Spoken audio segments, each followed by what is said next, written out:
कोई शख्स है, कोई साहब है, वो कहता है कि लड़काना में वो जीता है, मैं नहीं जीता हूं, और मैंने धांधली करके अपना शिकस्त को जीत में तब्दील किया है। अब कोई उस साहब से पूछे कि कौन सा पोलिंग स्टेशन पे आपका शिकायत है। इलेक्शन के दौरान पाकिस्तान पीपल्स पार्टी ने इलेक्शन कमीशन को इन राइटिंग अपने शिकायत भेजे। कोई और सियासी जमात जो हमारे मुकाबला कर रहे थे, उनका कोई शिकायत नहीं था। इन्होंने इलेक्शन डे पे शिकायत नहीं की, इलेक्शन मुकम्मल होने पे शिकायत नहीं की। 3-4 दिन बाद इनको याद आता है कि धांधली हुआ है। ये किस किस्म का मजाक है? जिस साहब का मैं जिक्र कर रहा हूं, उसका वालिद साहब को शहीद मोहतरमा बेनजीर भुट्टो शिकस्त दिलवाती थी। मैंने अब दो दफा शिकस्त दिलवाए हैं, लाख से ज्यादा लीड है। ये किस किस्म का मजाक है? एक तरफ अपने आप को मौलाना कहते हैं, अपने आप को मौलाना कह के फिर इतना ढिठाई से झूठ बोलना मजाक है। दूसरा, कोई पीर साहब है। अब ये पीर साहब कह रहा है कि धांधली हुआ। आप मुझे बताएं कहां धांधली हुआ पीर साहब? मैं तो आपका इज्जत करता हूं, एहतराम करता हूं, मगर हकायक ये है कि आपको हमने अब 2-3 बार शिकस्त दिलवाया है।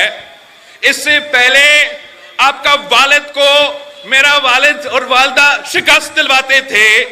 आप बताएं, एक इलेक्शन का नाम लो जो सूबा सिंध में ये पीर जो है, एक इलेक्शन का नाम लो जो ये जीते हैं।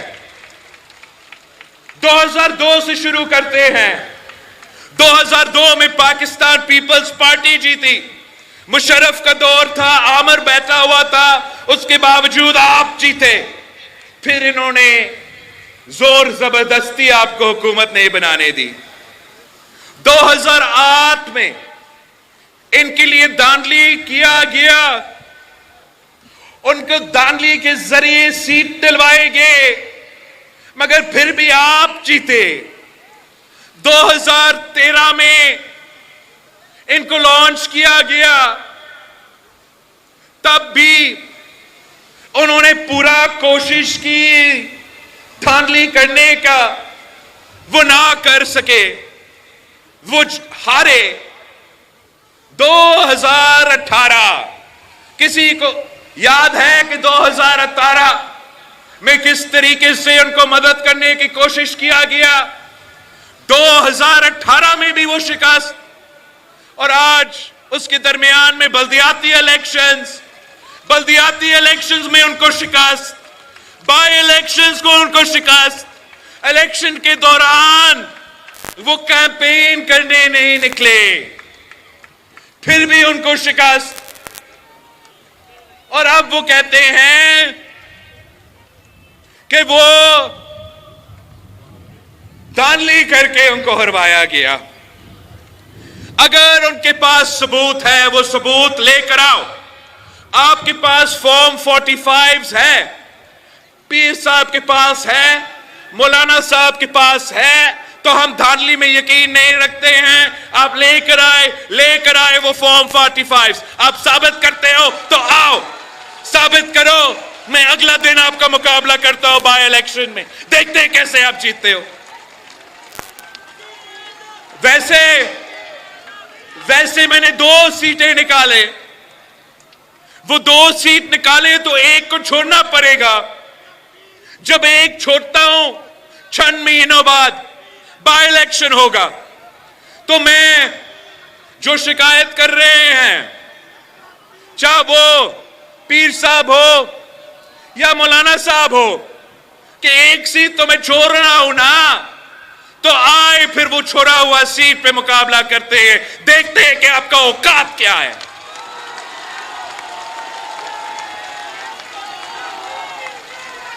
ये क्या असल में इनके दिमाग ये बड़ा बड़ा जलसे देख के समझते हैं कि इलेक्शन जीत सकते हैं। कोई उनको समझाए कि इलेक्शन करना, इलेक्शन जीतना और जलसा करवाने में बहुत बड़ा फर्क है भाई, बहुत बड़ा फर्क है। एक तो इन जलसे में सबसे ज्यादा इनके जलसे में मदरसा के जो बच्चे हैं वो पहुंचते हैं। वो मदरसे के बच्चे देख के वो समझते हैं कि वो पूरा सिंध को फतह कर देंगे, वो पूरा पाकिस्तान को फतह कर देंगे।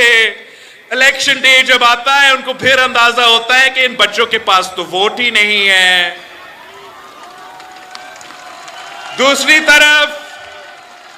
तरफ जो पीर साहब है, जो नस्लों से हमें इलेक्शंस हार रहे हैं, वो भी कभी कभार दीदार करवाता है तो उनके मुरीदें निकलते तो जरूर है, और वो भी इस गलतफहमी में होते हैं कि मेरे इतने सारे मुरीद हैं कि ऐसे ही मैं इलेक्शन जीत जाऊंगा। वही बात कि ये बात तो वो भूल जाते हैं। कल भी अगर पीर साहब उस जलसा में ना पीर जो ना मीर जो का नारा लगा देते हैं, लगाता जरा, तो वोट सिर्फ तीर जो, वोट बेनजीर जो का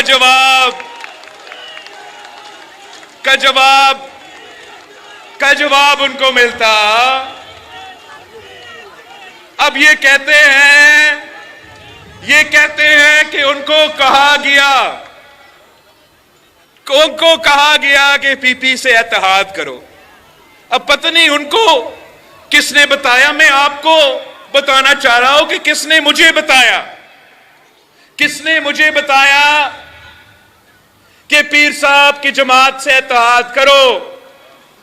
पीर साहब का अपना भाई सदरुद्दीन शाह साहब ने मुझे कहा, खान साहब वजीर आजम था, मैं किसी के घर गया था उनका इयादत करना, वहां ये पीर साहब का भाई मौजूद था, और वो कहता है मुझे कि हम तो अभी आपके खिलाफ हो, एंड में आपके साथ हो जाएंगे। ये क्या मतलब, एंड में आपके साथ? इसका मतलब ये था कि इलेक्शन से पहले मुल्ला जो है वो हर डिवीजन में 1 सीट का मुतालबा कर रहा था, और पीर साहब जो है वो 10 सीटें का मुतालबा कर रहा था। अब मेरे जियाले जीत चुके हैं, मैं कहां से ढूंढ के ये सीट इनको दिलवा दूं? मना किया, मुकाबला किया, शिकस्त दिलवाया, और वो रोना रो रहे हैं। मेरे लोग शहीद हुए,